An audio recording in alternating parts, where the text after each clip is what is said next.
নমস্কার। আজকে আমি দেখাবো পেরিরার ডিফেন্স।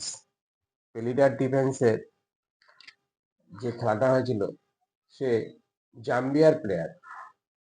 ওনার রেটিং ছিল ১৭৮১ আর আমার রেটিং এখন বর্তমান ১৭৭৬। পেরিরার ডিফেন্স খেলাটি আমি শেয়ার করে দেখাবো। সেই খেলাটি দেখুন। আমার ছিল হোয়াইট, ওনার ছিল ব্ল্যাক। আমি E4 করতেই উনি E5 দেয়। E5 দেওয়া মাত্রই আমি পৃষ্ঠা ডেভেলপ নাইট F3 করি। উনি D6 করে। আমি পিস ডেভেলপ বিশপটা C4 করি। C4 করতেই উনি H6 করে। H6 করার পর আমি ক্যাসেল করি। ক্যাসেল করার পর উনি নাইটটা F6 করে আমার E4 এর পয়েন্টটাকে টার্গেট করে। আমি রুক E1 করি। রুক E1 করতেই উনি বিশপটা E7 করে। E7 করতেই আমি সেন্টারে জোর দেওয়ার জন্য D4 ব্রেক করার উদ্দেশ্যে আমি C3 করি। C3 করা মাত্রই উনি ক্যাসেল করেন। ক্যাসেল করার পর আমি D3 করি। আইডিয়া বিশপটা প্লে দেব। উনি তখন A6 করে। A6 করতেই আমি তখন নাইট বি D2 করি।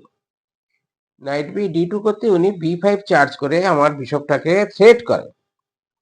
বিশপটা যখনই থ্রেট করে তখন আমার একটাই ভালো স্কোয়ার,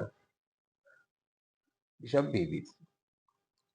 বিশপ B3 করতেই উনি বিশপটা তোলে BB7 এ। BB7 এ তুলতেই আমি বিশপটা প্লে দেওয়ার উদ্দেশ্যে নাইটটা F1 করি। F1 করতেই উনি C6 করে। এতে বোঝাই যাচ্ছে উনি সেন্টারটা ব্রেক করতে পারে, সেই জন্য C6 এর জোরে D5 করতে পারে। আমি তখন নাইটটা G3 তে বসাই। উনি D5 চার্জ করে। আমি ওটা অ্যাকসেপ্ট করি। E into D5, C into D5। ওই সময় উনি ওভারলুপ করে যায় যে E5 পয়েন্টটা লুজ।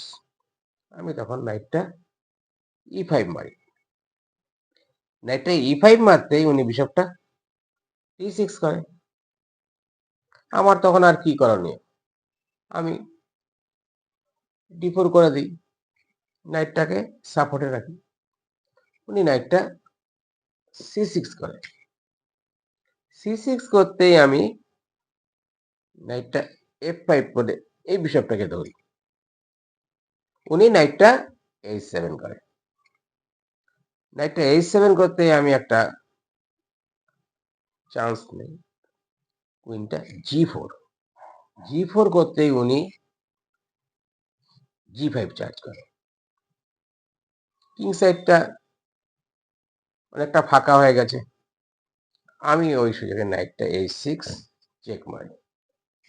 উনি তারপর রিজাইন দেয়। কেমন হয়েছে খেলাটা জানাবেন।